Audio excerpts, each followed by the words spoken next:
First dates can be murder. What happens when a woman goes on an internet date and doesn't come home? And I came up with this structure for the night before, and then I also combined it with this topic of internet dating to make the most fast-paced, relevant book that I could. And the really fun thing about this book is that it has a split time frame. So you're with this young woman, she's 28, and she goes out on this internet date and she never comes home.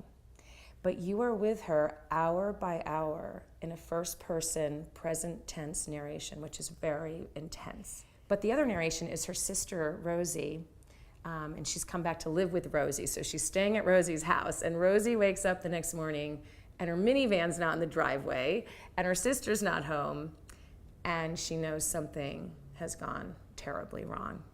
So now you get to be with Rosie every other chapter as she starts uncovering the truth about this man that her sister found on the internet. But here's the really cool twist about it.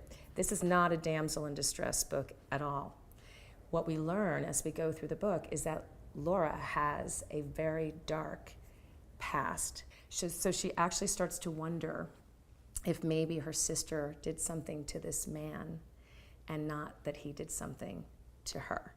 I think the way this book makes readers feel is, first of all, just they want to know what happens to Laura, but also I think they want to reach into the pages and stop Laura from doing the things she's doing on this date.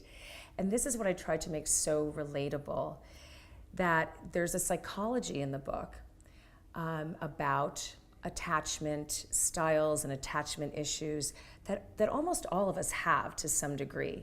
For Laura, she always chooses the wrong man. So when she's on this date and you're in her head, in her thoughts, she's constantly questioning her opinions and her judgments about the man that she's meeting. And she doubts them because she's usually wrong about men. And I think people can relate to that.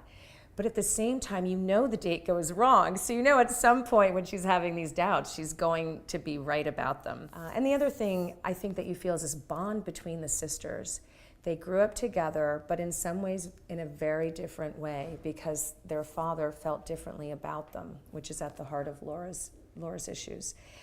And that bond between the sisters is just so powerful and so strong that I really think readers relate to that bond and to the strength of that bond as the sisters try to save each other. Right. So if I had to describe this book, I would say it is fast-paced. It is a little bit gritty. It's emotionally charged, and it's extremely relevant in today's world.